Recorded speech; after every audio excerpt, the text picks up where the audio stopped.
Hola a todos y bienvenidos a Hablando con Líderes, el podcast de Novicap. En este episodio tengo el placer de entrevistar a Alejandra Chacón, socióloga y Strategy Director en Havas Media.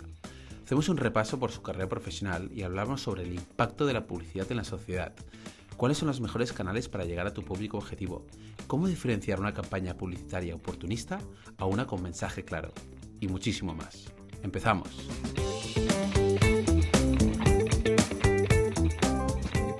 Muy buenos días, Alejandra. ¿Qué tal? ¿Cómo estás? Hola, buenos días, John. ¿Qué tal? Muy bien, con muchas ganas de esta entrevista. Gracias. Alejandra, estudiaste sociología en la Complutense de Madrid, pero tienes una larga experiencia dentro del mundo de la publicidad y la comunicación hasta ser directora de estrategia de Havas Media. ¿Cómo fue tu inicio y cómo fue el cambio de sociología hacia el mundo de la publicidad? Pues mis inicios fueron por algo tan poco mágico como la casualidad. Yo cuando terminó la carrera empecé a trabajar en un instituto de investigación, digamos que era como la salida natural para alguien que había estudiado sociología y se sentía un poco perdida todavía. Y un día me llamaron por casualidad de un sitio llamado Agencia de Medios. Vale. Y yo decía, bueno, no tengo muy claro a qué os dedicáis, pero tampoco pierdo nada por ir. Y sorprendentemente, en aquella entrevista me la hizo la CEO de la compañía y el director general. Qué bueno. Que yo entraba como becaria, pues claro, no sabía nada del mundo de los medios. Y la verdad que me cayeron tan bien y me pareció como tan interesante el experimento que me proponían que dije, bueno, pues ¿por qué no? ¿Qué es una agencia de medios? Al final, para entenderlo más en detalle.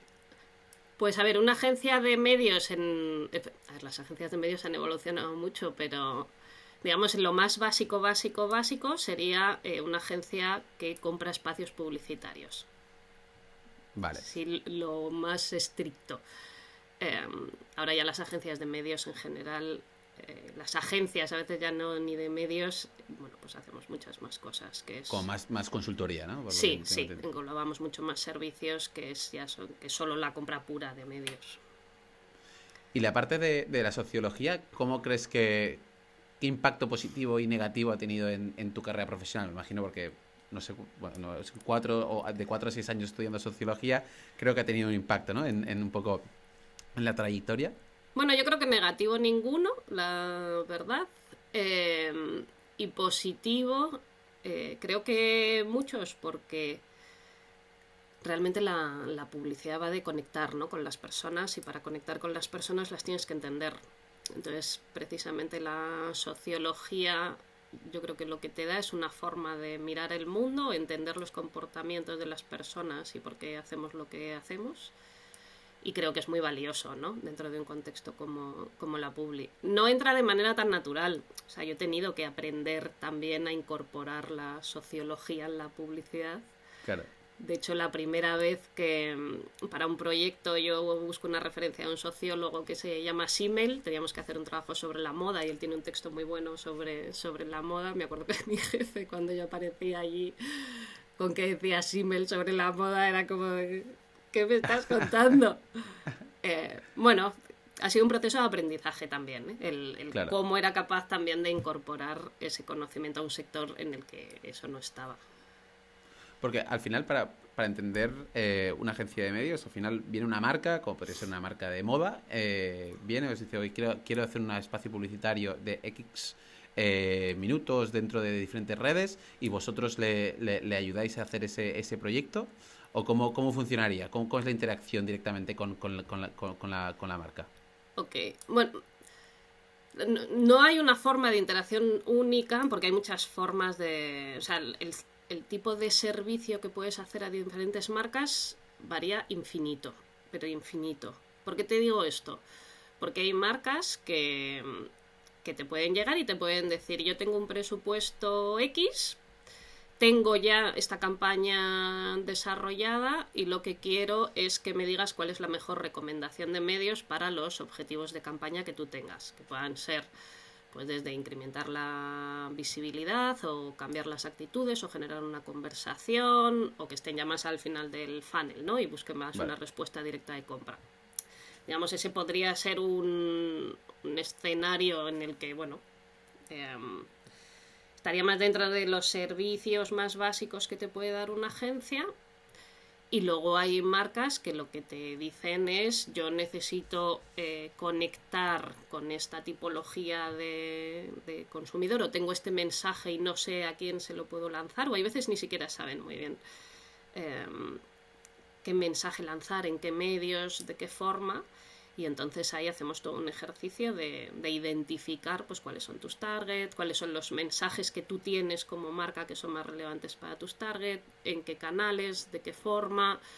Bueno, o sea, digamos, se puede sofisticar el proceso más o menos también en función de que lo que, bueno, a veces el anunciante te deja, la relación que tienes, bueno, las variables son Sí, al final varias. lo que diga el cliente, ¿no? También el presupuesto, dónde quiere ir. Sí, no es tanto un tema de presupuesto, es más un tema de hasta dónde te deja a veces el campo de juego. Ten en cuenta que las agencias de medios, cuando yo empecé, por ejemplo, daban servicios de compra. De hecho, antiguamente se llamaban centrales de compra directamente, ¿no?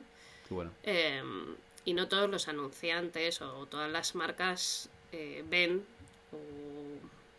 o todavía no han aprendido, ¿no? Toda la potencialidad que las agencias de medios también podemos ofrecer, ¿no? Con lo cual hay, digamos, desde los anunciantes que todavía te ven como centrales de compra a anunciantes que te ven como partners de comunicación, y para los que haces proyectos en los que ya desarrollas contenido, ideación, o sea, ya Claro. es bueno, otro tipo de servicio. Centrales de compra de espacios, ¿no? Por lo que tengo. De espacios, sí, sí. Vale. O sea, para que te hagas una idea, si no, claro, hay veces que cuando estás muy metida en esto Claro, claro. te da la sensación que...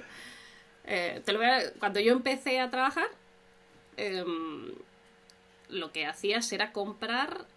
Bueno, ahora también se hace, lo digo porque ahora ya es un poco diferente, pero lo que hacías era comprar, pues si tú tenías que comprar una campaña en prensa, comprabas si necesitabas la página entera o media página o un faldón, entonces tenías que ver cuáles eran las tarifas, cuál era la audiencia que tenía, los costes, cuándo lo pones, cuándo no lo pones, los materiales, o sea, lo que es la compra de espacio en un Despacio. sentido literal. Literal. Es verdad que todavía se hace así, pero es una industria que se ha sofisticado infinito. Se ha sofisticado, y también la evolución de los perfiles, por lo que leía en un artículo, Sí. ha pasado de un 33% de estudiar publicidad y comunicación a un 50%. Hay no, perdón, un 66%, si no me equivoco, que estudian ahora publicidad y comunicación. ¿Esto qué aspectos positivos? Me imagino pues la eficiencia y la profesionalización del sector, pero ¿qué aspectos negativos o qué se puede llegar a perder al no tener un espacio tan multidisciplinar? Sí, efectivamente hay... O sea, es una industria que, como se está transformando tanto, demanda de perfiles que antes no existían. De ahí que efectivamente tenga sentido el que ahora entran o trabajan en el sector personas pues de matemáticas, de ingeniería, de sociología, antropología, diseño. O sea, digamos, los perfiles se enriquecen más. Es verdad que eso es la belleza de los datos, que cuando ves los datos, en ciertos aspectos se está produciendo la reacción contraria, ¿no? Que en una industria que necesita perfiles más diversos se están como reconcentrando en ciertas profesiones. Bueno, yo creo que hay una parte ahí que tiene que ver con una mayor profesionalización, porque yo creo que también antes era una industria donde efectivamente tenías la posibilidad de entrar desde ramas o incluso desde ciclos formativos que no son los actuales. Al mismo tiempo que se concentran. No hay una respuesta fácil porque son dos fuerzas antagónicas que se están dando Claro.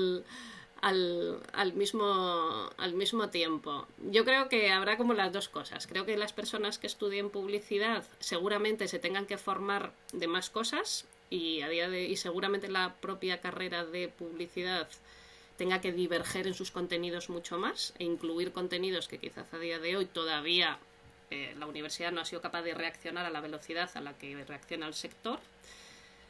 Con lo cual ya no será tanto un tema quizá de publicidad, quien estudia publicidad o quien la deja de estudiar, sino los contenidos también para los que te forman, junto con digamos, toda una categoría de personas que vengan desde otros mundos e incorporen conocimientos y visiones nuevas, porque, como te digo,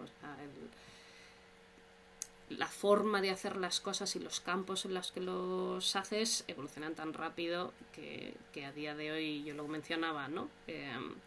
Todos los proyectos de content, incluso vinculados a temas de responsabilidad social, pues a lo mejor el día de mañana necesitamos personas que hayan hecho biología o ambientales para que ayuden a desarrollar proyectos dentro de las compañías en esa línea. Con lo cual, bueno,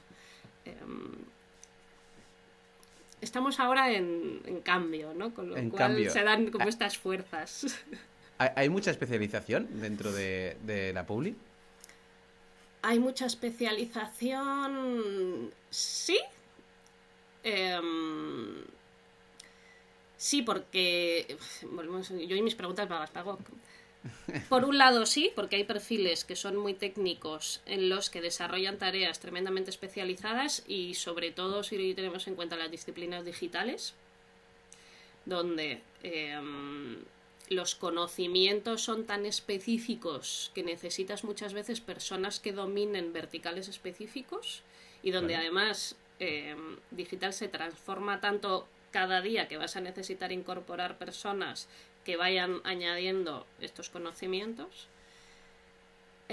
Y por otro lado se da una transversalidad de perfiles en el que también necesitas, como tú no puedes tener silos, porque los silos al no tener vasos comunicantes lo que haces es perder eficacia y riqueza, necesitas al mismo tiempo perfiles que sean muy transversales, que te permitan tener una visión transversal a todos esos verticales para que no se pierda, digamos, el objetivo común y todas las fuerzas remen en la misma dirección.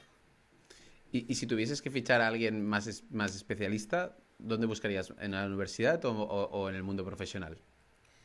Depende mucho. Del perfil. Depende mucho de la necesidad que tengas. O sea, si necesitas a alguien que necesitas cubrir una vacante o que, digamos, que tenga que producir desde ya o que tenga que tener un grado de responsabilidad y de visibilidad con el cliente y demás, pues necesitas a alguien que ya tenga experiencia.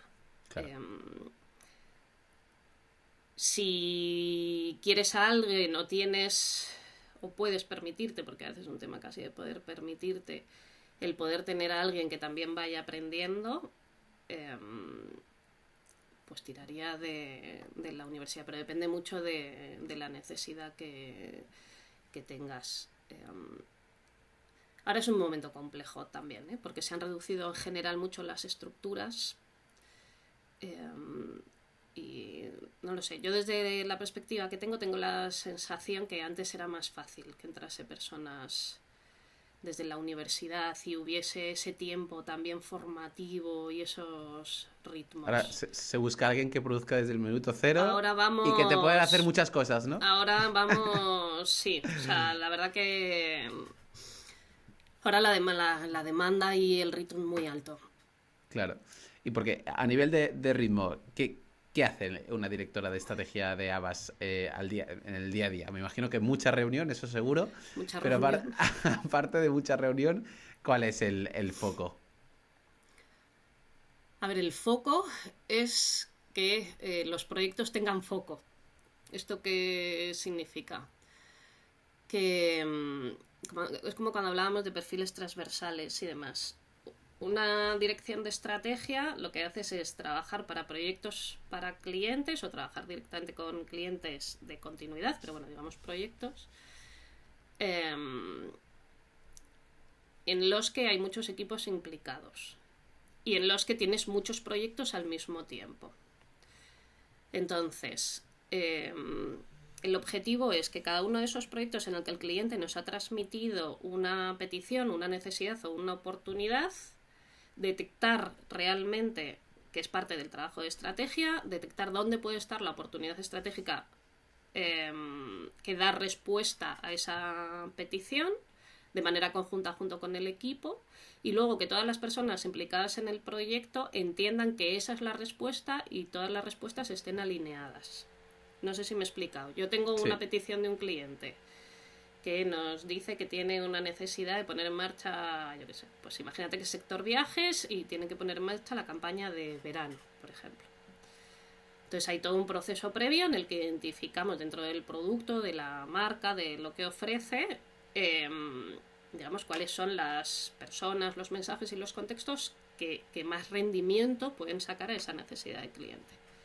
Una vez que tenemos eso identificado, cada persona desde cada una de las áreas trabajando como un equipo tiene que dar la mejor solución o ver cómo desde todas las áreas conseguimos llegar al punto que nos hemos propuesto. Sí, que al final hay muchos caminos, tú debes decir que hay que escoger el camino Los y caminos son hay que infinitos, seguirlo. exactamente, y no perderse y no perder las sinergias que te dan también las diferentes disciplinas. Tú ten en cuenta que aquí trabajamos dentro de la agencia, hay personas que hacen, personas, o que van desde la compra de los espacios publicitarios más tradicionales a todo lo que tiene que ver con implementación digital, a pensar en términos de mensaje, de qué forma o qué mensajes van a llegar a los públicos más adecuados y cómo se los hacemos llegar. Puede haber un paso más, que es una recomendación de una activación que no entre dentro de un plan de medios que te permita llegar a tu target de una forma diferente, ¿vale?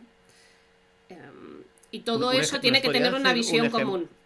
¿Nos podrías decir un ejemplo de una forma diferente para llegar para una empresa de una agencia de viajes, por ejemplo? Un ejemplo para llegar a impactar de una forma diferente. ¿Cómo podría ser? Mira, por ejemplo, tú imagínate que tú eres una agencia de... Bueno, no eres una agencia, tú imagínate que eres una aerolínea o una marca de cruceros, por ejemplo, de transporte marítimo. Y tienes el objetivo de la campaña de verano, ¿no? Ese es como tu objetivo de comunicación. Entonces, ¿qué haríamos? ¿Qué nos ayuda a entender? Primero, identificar quién es la gente que viaja. O sea, hay una cosa importantísima que es evitar las asunciones. Porque si no nos pensamos, efectivamente, que lo que nosotros pensamos es la realidad. Entonces, por ejemplo, en el sector de los viajes, una cosa que ha cambiado con respecto a la pandemia es que antes los viajes eran algo mucho más democrático, pero lo que estamos viendo es que empiezan a concentrarse en sectores de población ya con ciertos niveles de renta. O sea, esta idea que teníamos de la democratización del viajar empieza a desdibujarse. ¿Por qué? Porque la salida de la pandemia en términos económicos para la población española está siendo muy desigual. Entonces, alguien a lo mejor antes sí tenía la posibilidad de poder irse de vacaciones o hacer un viaje, me estoy hablando antes de la pandemia, porque más o menos, aunque tuviese un trabajo que le diese un nivel de renta no excesivamente alto, pero podía tener, digamos, esa accesibilidad. ¿Qué es lo que pasa? Que hay mucha gente que está la famosa salida en K, ¿no? Hay mucha gente que se ha comido los ahorros con la pandemia, con lo cual hay muchísima gente de la población que no puede viajar, y tienes un segmento de la población que ha ahorrado y que tiene más dinero. Y entonces este segmento de población busca un viaje que era un poco más lujoso del que se podía permitir antes de la pandemia, porque tiene ahorros. Entonces, ¿cuáles son las tipologías de viaje que están creciendo? Las de gama alta. Entonces, aunque tú seas una compañía aérea o seas una naviera en el que viaja todo el mundo, es interesante entender cuál es tu experiencia de viaje para un segmento de población que ya no quiere solo ir en el barco, sino que quiere ir en el barco y algo más. Entonces, pues a lo mejor yo a esa persona ya no le tengo que contar o ya no le interesa tanto que le hable que del precio y demás porque tiene colchón, y lo que le interesa es que le diga que en el trayecto tienes todo un servicio de mascotas, se hacen barbacoas, tienes un menú gastronómico hecho con no sé qué chef. Entonces, quiero decir, cuando tú haces todo ese análisis, si hubieses empezado desde el punto cero, hubieses dicho, bueno, pues viajes, gente, se lo digo, fuera, ¿no? Claro. Cuando empiezas a tirar del hilo, lo que haces es encontrar realmente quién es la gente que viaja y cuáles son las motivaciones. Y dentro del producto, cómo hago el match, por llamarlo de alguna forma. Y el hilo siempre son datos. Y el hilo siempre son datos, y el hilo se tiene que basar en realidades, sí. En realidades, que las realidades se expresan en datos. sí. Y bueno, me imagino que al final gestionas un equipo con con responsabilidades. ¿Qué equipo gestionas, Yo no tengo Alejandra? asignado el equipo de estrategia de Abbas. Somos 3 personas responsables de estrategia en España. No tenemos ninguno equipo directo, ninguna de las Vale, personas, porque nuestro equipo, nuestros equipos, los componen las personas que conforman los proyectos. vale. ¿Vale? O sea, ¿esto qué quiere decir? Que yo qué sé, pues el ejercicio de la naviera lo hago con un equipo y un grupo de personas y otros proyectos los hago con otros equipos y otros grupos de personas. Con lo cual, digamos, tenemos una dirección, no sé cómo llamarlo, equipos fluidos. Bueno, también como squads, ¿no? Al final, como Sí, depende. sí, porque, bueno, al final al final es que parte de, o sea, tú como los estrategas, digamos, somos perfiles, a veces decimos, sabemos mucho de todo en general, pero no somos especialistas técnicos en un vertical, ¿no? Con lo cual necesitamos esa combinación de visión transversal con luego gente que sí que tenga esas especialidades, con lo cual los equipos, eh, bueno, sí, o sea, se hacen ad hoc para el proyecto. Se hacen ad hoc para el proyecto. En tu LinkedIn escribes mucho también sobre la conciliación entre vida personal y profesional, que es una única vida, y que al final las empresas ya no han de incentivar el ser workaholics, ¿no? De cuántas horas has trabajado, cuántas pocas horas has dormido, sino que hay que incentivar esa convivencia entre la vida personal y personal, tener una única vida, ayudar a apostar por la conciliación. ¿Cómo es esa conciliación en Avas? ¿Esto se hace más a partir del empleado hacia la empresa, de la empresa hacia el empleado? ¿Cómo lo vives y cuáles son tus recomendaciones para los oyentes de este podcast? Sí, a ver, por partes. Yo hablo mucho de conciliación porque me parece un tema importantísimo y porque volvemos a los datos. Cuando ves los datos, realmente una de las grandes brechas que hay es cuando las mujeres tienen su primer hijo, cosa que no ocurre en el caso de los hombres. Yo en mi caso concreto, cuando fui madre, de repente entré en una dimensión desconocida que, que además pensé que no me iba a pasar en mi ingenuidad absoluta. Y bueno, te das cuenta que luego las cosas te pasan. Yo creo que el aspecto positivo es que las cosas han cambiado muchísimo. O sea, a veces queda mucho por hacer, pero yo creo que han cambiado mucho, muchísimo. O sea, yo pienso en mujeres cuando yo empecé a trabajar hace 16 años que tipo pedirte una reducción de jornada, hablar de conciliación era algo impensable. Bueno, te despedían directamente, o sea, esa situación se daba. Eh, y a día de hoy eso es impensable. Por lo menos en Navas. O sea, a día de hoy que no van a despedir a una Claro. mujer porque tenga reducción de jornada o porque diga que quiere conciliar. Aquí yo creo que se han dado un paso enorme en algo que parece muy básico, que es también poner a las personas de la compañía en el centro, ¿no? Y las personas necesitan mantener ese equilibrio. Parece, y se dice mucho, ¿no? Pero si al final las personas van motivadas y tienen ganas de ir, en el tiempo en el que estén allí van a hacer mucho más y van a aportar mucho más valor. Y es verdad que este era un sector que yo creo que ahora ya no es así, o por lo menos yo nada no, eso no lo veo, que era el calentamiento de silla. O sea, antes literalmente la gente se quedaba porque no te podías levantar de la silla, independientemente de lo que estuvieses haciendo. Y ahora no es así. Creo que ha venido, a ver, sinceramente creo que a raíz del auge de los movimientos feministas de 2018, todos estos temas se ponen encima de la mesa a nivel social y creo que las personas llega un momento también en el que dicen por aquí no seguimos pasando. Y 2018, ¿eh? No hace nada. O no hace sea, nada, que es ayer. O sea, es que es ayer. es ayer. Y, y creo que muchas empresas recogieron el guante porque se dieron cuenta que si se quedaban fuera de esto se iban a quedar fuera, pero del futuro, no solo de su propio sector. O sea que yo sí que creo que hay avances y que bueno, que hay que seguir, digamos, hablando de ello, ¿no? Para todas aquellas mujeres que en sus compañías pues no tienen esta posibilidad. Claro, y una cosa también es la dedicación, el salario, y hay diferentes aspectos, ¿no? Pero al final también es buscar ese equilibrio entre una única vida y sacar el miedo a pedir, ¿no? Que es un poco... Sí, hay un punto en el que tienes que... Esto lo decía una compañera mía, suena la verdad fatal cuando lo dices, pero yo creo que es verdad. Tienes que educar a la gente. ¿Esto qué significa? Que, que si las personas que trabajan conmigo, por ejemplo, saben que yo estoy operativa a partir de hasta una hora y a partir de esa hora, si hay un concurso, si hay una urgencia y no sé qué, sí, pero que intento a partir de esa hora no llenarme de reuniones y demás, todo de manera natural, porque te acabas habituando, acabas trabajando con esa persona en las horas en las que sabes que te va a dar respuesta, ¿no?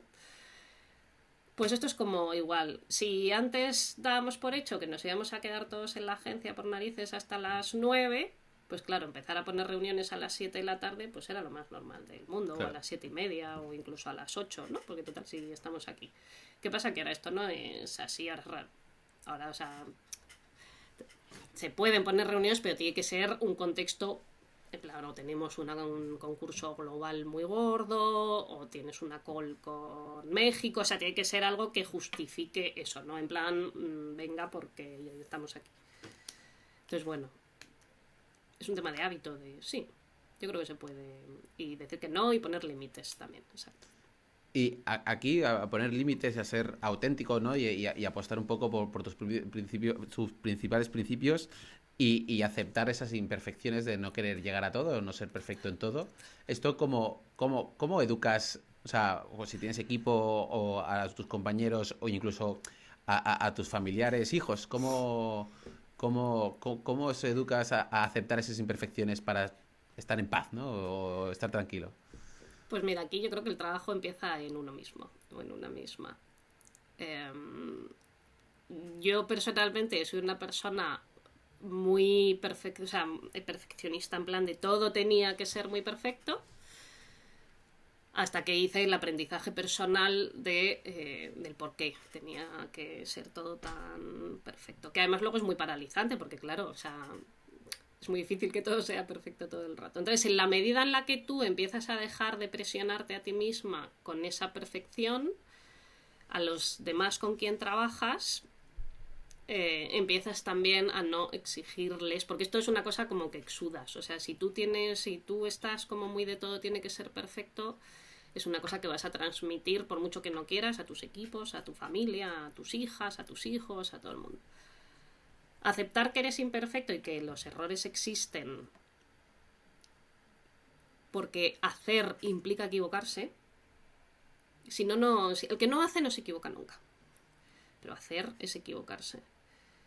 Hace que las demás personas se sientan más seguras también a la hora de afrontar las cosas y no tener miedo. Y eso hace también que seas mucho más productivo.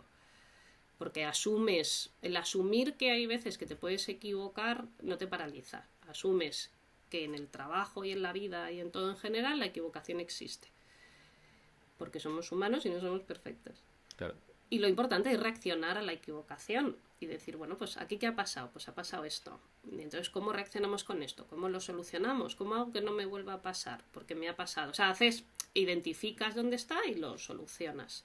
Pero no panicas antes de que llegue ese punto. A mí me parece uno de los grandes temas, porque creo que hemos estado súper centrados en que todo tenía que ser muy perfecto. Y es muy pobre, en el fondo. O incluso los métodos empresariales han cambiado a un método más agile, ¿no? Más de Sí, circular, oye, hay un error, se adapta y todo el equipo, total. que es un poco me imagino que es como trabajáis por proyectos dentro de Avas. Es que Que, afecta incluso a nivel estructural, porque, ¿sabes qué pasa? Que Cuando todo es así, las estructuras se vuelven muy verticales y muy rígidas, porque todo Claro. el mundo tiene miedo de que algo pueda pasar. Cuando tú asumes, y aparte porque luego las cosas pasan, o sea, no es que porque tú tengas miedo van a dejar de pasar. Cuando tú transmites a los equipos precisamente la toma de decisiones, cierta autonomía, la confianza, las personas empiezan incluso a trascender de sus propias tareas y que empiezan a querer también hacer más cosas, a ser más Claro. proactivas, porque no tienen miedo. Eso hace que las organizaciones se vuelvan más horizontales. O sea, que detrás de esto, efectivamente, hay la forma ya no solo en las que se relacionan las personas, eh, en las que la propia organización, incluso a la velocidad a la que va. Claro. Al final esa agilidad y esa flexibilidad. Total, total. Y aquí he visto también que formáis parte de un proyecto que es una de dos, Ah, sí.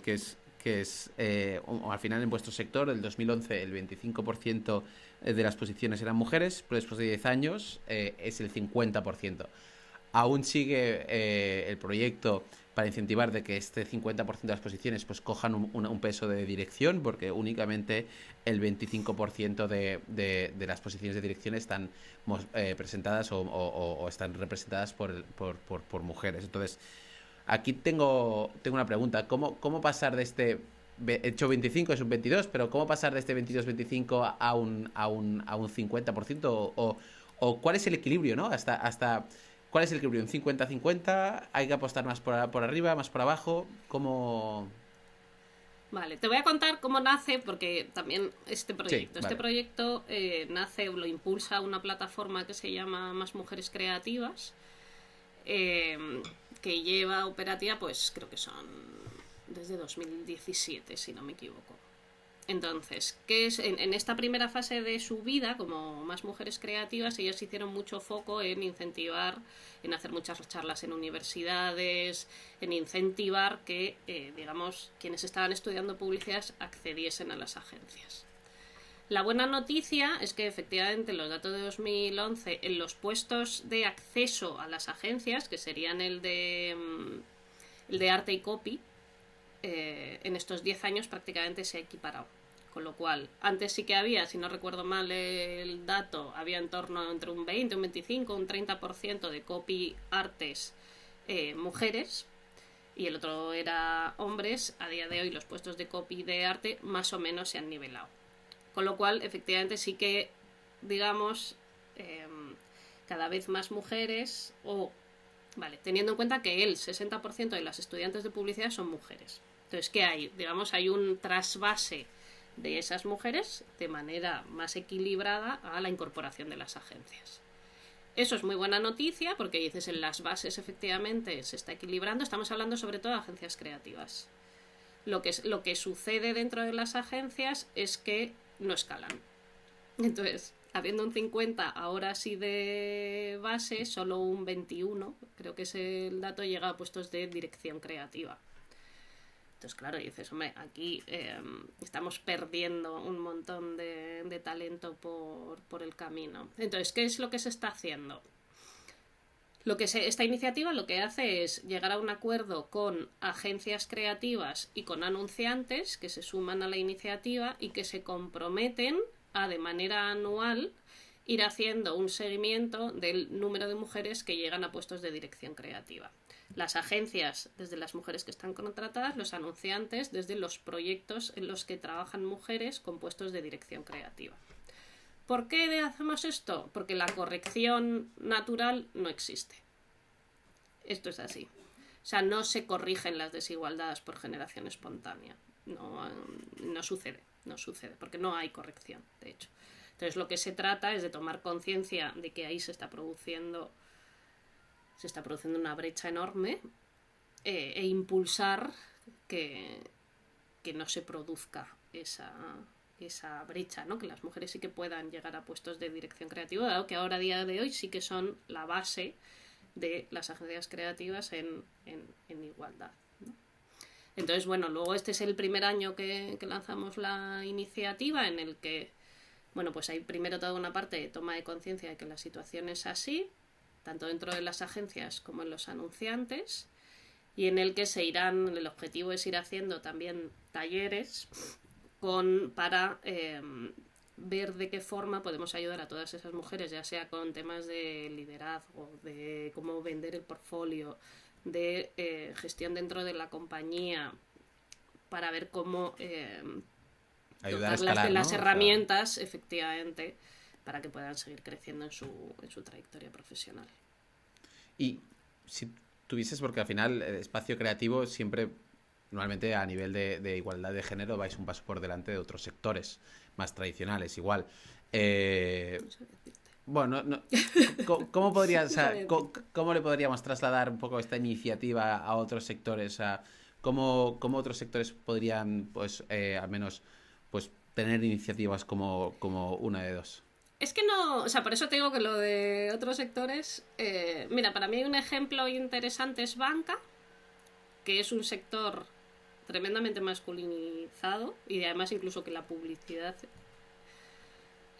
está masculinizada porque consideran que solo se tenían que dirigir a los hombres. En la medida en la que aparece una figura como es Patricia Botín, que decide que dentro del banco eso no puede seguir así, y ella se abandera, de hecho ella se verbaliza a sí mismo como feminista, ella hace todo un proceso de transformación dentro del banco en el que pone las herramientas necesarias para que las mujeres dentro de la banca y dentro del banco puedan crecer en sus tareas, en sus carreras profesionales. Con lo cual, yo no sé si es tanto un tema a veces de sectores sí y de sectores no. Es verdad que hay sectores más masculinizados que otros, pero claramente es un tema de voluntad, Claro. clarísimamente. O sea, sin voluntad no hay cambio. Qué bueno. Y bueno, este dato yo creo que es interesante, ¿no? Que es más de voluntad que de sectores y al final con este tipo de proyectos es muy interesante. A nivel de la publicidad y del mensaje que antes, por lo que comentabas, las centrales de compras pues tenían diferentes espacios donde comprar medios y con eso pues al final mandaban el mensaje. Esto cada vez se ha descentralizado y cada vez hay más inputs de información, redes sociales, nuevos mensajes, etcétera. Entonces, ahora hacer un mensaje unificado y colectivo cada vez es más complicado porque hay más espacios publicitarios, entre comillas. ¿Esto cómo lo gestionáis desde una central de medios como podría ser Abas? ¿También tocáis redes sociales? ¿Cómo, Sí, sí, no, desde Abas hacemos todo, te diría. Eh, las marcas, realmente lo que te permite el hecho de que haya más canales a los cuales tú puedes lanzar tu mensaje, en el fondo lo que te permite es transformar tu mensaje y adaptarlo a los diferentes canales, pero no necesariamente hace que el mensaje cambie. No sé si me explico. O sea, yo Sí, soy una marca que lo que quiero es eh, no sé, lanzar un mensaje concreto, ya puede ser pues desde más cercano a producto hasta de vinculaciones que hagan de responsabilidad social, y lo que hago es ver de qué manera o cómo yo tengo que adaptar mi mensaje para que llegue en los formatos que mejor se adecúen al sitio también donde lo estoy lanzando. Igual, esto es como la típica obviedad, pero todavía sigue siendo complejo. ¿Por qué? Porque la publicidad hace ya bastantes años y a día de hoy todavía pasa a veces, desarrollaba una pieza, o sea, que lo que hacía era utilizar la misma pieza para todos los canales. ya. Entonces yo tenía mi pieza y la pongo por todos los lados, todas igual, además, y entonces eso me dedico a hacer. ¿Qué pasa? Que eso cada vez se hace menos y además lo que te hace es perder realmente el que tú puedas adaptarlo. No, no tiene nada que ver que yo quiera hacer una comunicación si estoy en TikTok, me lo invento, que si yo voy a tener un anuncio en la tele, así quiero utilizar la radio. El mensaje que yo quiera poder transmitir como marca puede ser el mismo, pero claramente tengo que adaptarme a la plataforma o al entorno en el que lo estoy lanzando. ¿Qué es lo que hace la estrategia y por qué cada vez es más importante? porque hay algo que es lo que siempre tiene que ser común independientemente de la plataforma en la que ese mensaje se ha dado. Porque si no también entramos en dinámicas de marcas, llamémoslas esquizofrénicas, que no tienes muy claro qué te dicen, porque por aquí me están diciendo una cosa en un tono, por aquí me están diciendo otra en otro, por aquí otra, y como marca, o sea, ¿qué me quieres transmitir realmente? Y como marca, o sea, ¿notáis que son los mensajes que quieren transmitir son superficiales o cada vez son más reflexivos para cambiar el comportamiento o el punto de vista, como podría, pues al final el comportamiento a nivel de género o comportamiento a nivel de sostenibilidad es una reflexión más profunda que un único impacto, un único mensaje? ¿Esto lo estáis notando y cómo lidiáis en el día a día? A ver, hay una petición por parte de las personas como sociedad a las marcas, que es que las piden que hagan algo más por la sociedad. ¿Vale? O sea, lo digo también para entender un poco por qué ahora las marcas están haciendo esto. ¿Por qué? Porque las personas consideran que comprar es un acto que tiene que reforzar o tiene que estar alineado con sus valores sobre el mundo, sobre las personas, sobre el consumo y demás. ¿Qué pasa? Si tú como marca no te vinculas a los motivos de compra y a esos valores de las personas no te van a elegir. Eso, ha habido marcas que lo han sabido decodificar muy bien y ha habido marcas que se han pensado que esto pasaba por hacer una campaña de, aunque yo venda rosquillas, voy a decir que voy a salvar los pingüinos en Australia, ¿no? Porque teóricamente a mí me han dicho que yo tengo que hacer algo por el mundo. Vale, pues eso no es tampoco exactamente así, ¿no? Lo que la gente le pide a las marcas es, quiero que dentro de tu ámbito de actuación, aquello que me vendes o mejores socialmente, en el aspecto que puedas, aquello que está dentro de tu ámbito de actuación. Y entonces así, eso sí que se vincula con mis valores para comprarte. ¿Podrías poner un ejemplo, sin decir nombres, podrías poner algún ejemplo de alguna campaña que haya estado y haya estado orgullosa al menos de lo que se transmitía y se comunicaba? A ver, a mí hay campañas que me gustan muchísimo y que me parece que están genial. Por ejemplo, una campaña que me parece que está súper bien es la Epicolín, en el que aparecen dos personas mayores en la cama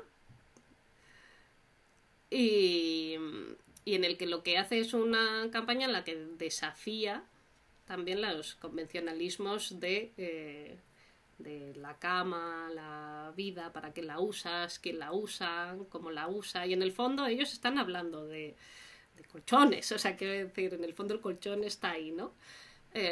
Pero siempre hemos visto la misma comunicación de colchones a lo largo de la vida y entonces ahora llega una marca en la que te dice, oye, mira, o sea, mis colchones son para quien los quiera usar y hay este segmento de población completamente invisibilizado, que son las personas de más de 65, que tienen una vida, que son igual de interesantes y que además los utilizan para cosas que no queremos ver muchas veces, ¿no? Claro. Bueno, pues es una forma de hablar de algo como tiene que ver esta perspectiva que tenemos de las personas de más de 65 como personas que ya no tienen que vivir, ya les queda solo esperar la muerte, y le da la vuelta. Entonces, o sea, yo creo que hay formas, o no lo sé, hay una campaña también que yo creo que está muy muy bien, que es la Ese más viejo de Adolfo Domínguez, que tiene que ver con la forma en la que consumimos la ropa también, ¿no? Y está dentro de su, ellos al final lo que te dicen es no compres tanta, la que compras que sea buena y te dure. Claro. Bueno, pues es un mensaje que yo creo que es muy relevante y que además conecta mucho con algo que tenemos encima de la mesa, que es la sostenibilidad, y que está dentro del ámbito de actuación de una marca de ropa. Y a contraposición de los segundos mensajes que comentabas, que al final quieren dar una imagen para limpiar su potencial imagen, pero para un momento determinado, que serían como el purple washing, ¿no? Es un poco es la representación de este tipo de mensajes. Bueno, no me voy a mojar metiendo el dedo ahí en la llaga a nadie. Sobre todo porque, por desgracia, los ejemplos son muchos. A ver, esto es muy fácil de ver. Mira, de hecho, te voy a dar una recomendación. Tú el 8M miras a ver qué marcas te están hablando de mujeres que no te hablan, que nunca las has visto el resto del año decir absolutamente nada. Pues ya tienes cuáles son. Pero, pero eso, ¿qué lo recomienda? ¿La empresa directamente o sea, al final eso se ven recomendados por agencias, ¿no? También, o como... Bueno, estos son como las campañas de Navidad y el Día de la Madre y el Orgullo. O sea, en estas Ya, dinámicas llega el brief de, pues es el Día de la Madre, ¿qué hacemos? Pues es Navidad, ¿qué hacemos? Pues es el 8M, ¿qué ¿qué hacemos? hacemos? Pues es... Porque es una dinámica de mercado. Y además, como ahora, efectivamente, pues lo que hablábamos antes, las personas dicen que toman sus decisiones de compra vinculados a los valores de marca, pues a las marcas les da como mucho miedo no tener presencia en momentos en los que creen que tienen que estar. Yo, en este caso, mi recomendación sería busca, o sea, yo no digo que no estén, sino digo ni que sí ni que no. Lo primero es que tienes que encontrar a nivel corporativo y de empresa eh, la verdad sobre lo que vas a decir. O sea, ¿dónde está la verdad? Y a partir de ahí construye, si quieres, la comunicación, pero no lo hagas al revés. O sea, no lances un 8M si internamente tú no tienes resueltos o por lo menos tienes la inquietud de resolver las posibles desigualdades que tengas dentro de tu compañía, de tu desarrollo de producto o de tu ámbito de actuación.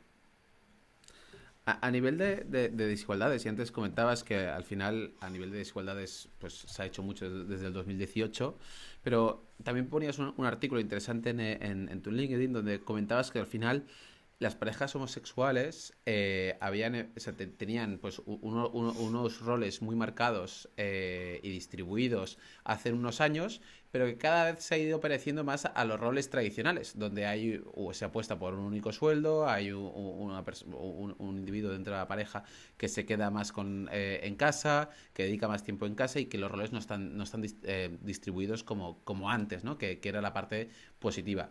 ¿Esto cuál es la razón o cómo crees que ha ido evolucionando para parecerse cada vez a lo tradicional en vez de ra- pues ser más bueno, radicales, no radicales, pero al final ser un referente a nivel de gestión de la relación? Bueno, yo creo que o sea, estas situaciones o estas casuísticas es lo que te permite entender. eh, por eso ponía que los cambios tienen que ser estructurales. ¿Por qué digo esto?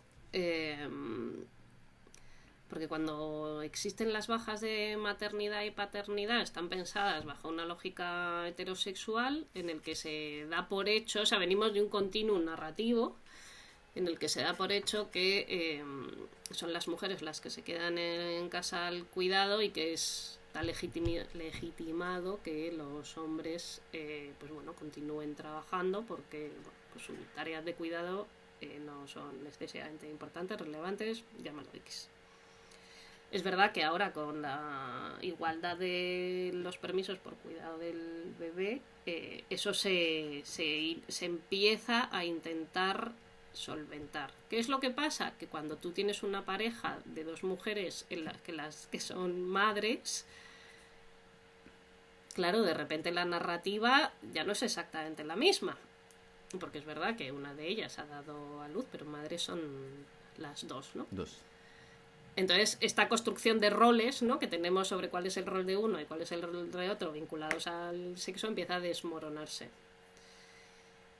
¿Qué era lo que sucedía? Y también lo compartí por una historia que me habían contado, ¿no? Que conocía de primera mano, que era que efectivamente en el caso de esta pareja, aquella que no había dado a luz, desde su empresa la estaban presionando para que trabajase bajo el argumento de eh, es que ya hay alguien que cuida al bebé. Entonces, claro, entonces es como ya no son las mujeres las que cuidan, ahora son las que no dan a luz. Y hablando Claro. con un amigo, él decía, es que las bajas por paternidad son así.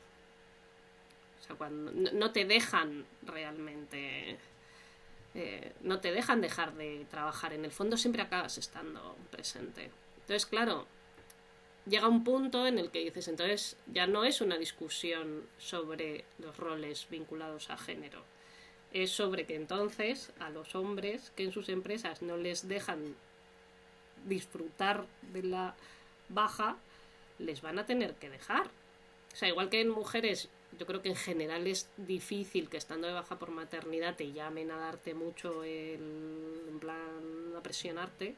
En hombres es una cosa, en hombres, en aquella persona que tiene la baja, llamémosla por paternidad, está como muy instalado. Entonces dices, hasta que las empresas tomen conciencia que a quien está de baja, ya sea padre, madre o todas las combinaciones, pues tampoco cambia mucho, ¿no? Porque efectivamente en estructuras que no repiten esos roles, joder, es que se repite la misma situación. Entonces, bueno, esto es como las bajas. O sea, si los hombres se tienen que incorporar a la ética de los cuidados, cuando son padres tienen que poder desarrollar esa ética. Y por eso existe una baja equiparable, para que además no haya brecha salarial y a las mujeres no les penalice, porque las dos personas van a estar en la misma situación. Pero eso hay que respetarlo y cumplirlo, porque si no es... Bueno, si no, no hay cambio. Claro. Al final es el cambio estructural que comentabas, ¿no? Sí, es que esto es como lo que hablábamos antes. Si no se hacen medidas concretas para solucionar problemas o sesgos o brechas o dificultades, por generación espontánea, las cosas solas no se solucionan. Bueno, buena reflexión. A ver si desde 2018 ha cambiado tanto hasta el 2021. Esperemos que en los próximos años, pues al final podamos continuar evolucionando y que esto no suceda. No sé si tienes algún libro o alguna recomendación para los líderes que al final que están llevando las compañías hacia un paso hacia adelante, pues sería interesante pues al final que lo leyesen y reflexionasen sobre ellos. Bueno, yo un libro que siempre digo y menciono mucho es Una habitación propia, de Virginia Woolf. Porque Mira. además es muy cortito, o sea que incluso a quien no le guste leer se lo puede leer fácilmente. Y luego porque creo que es un libro que ayuda a entender que, que hay todo un desarrollo histórico que nos hace llegar al punto en el que estamos. O sea, no hemos llegado al punto en el que estamos por generación espontánea. Claro. Es decir, somos deudores e hijos, ¿no? de la historia previa. Y creo que es un libro que ayuda a entender cómo ha sido realmente la vida de las mujeres en la época, sobre todo en la que ella menciona, entender cuáles eran las dificultades y los retos a los que se exponían, cuál era la situación también, ¿no? De aquellas personas a las que denominamos grandes maestros o genios que posibilitaron el poder llegar ahí, cuál era la situación de mujeres que no tenían formación y ni a las que se los permitían, y entender que porque eso ha sido así, estamos en una sociedad que es así, pero que también tenemos el poder transformativo de cambiarla. Con lo cual, si solo alguien se tuviese que leer un único libro en su vida, le diría que se leyese ese. Gracias por tu tiempo. Perdona por los errores técnicos, que no sé qué estas cosas pasan. Y nada, muy interesante. Oye, esperemos que, bueno, esto lo publicaremos en las próximas semanas. Te decimos cuando lo vayamos a publicar y espero que te haya gustado la entrevista. No. Oye, muchas gracias por invitarme. Espero no haberme enrollado, que yo también soy de las que se pone a hablar y me quedo sola aquí. Y no, ha sido muy interesante, como además te habías mirado así como bastante... Sí, hombre, claro. Ha estado muy interesante. Y nada, muchas gracias.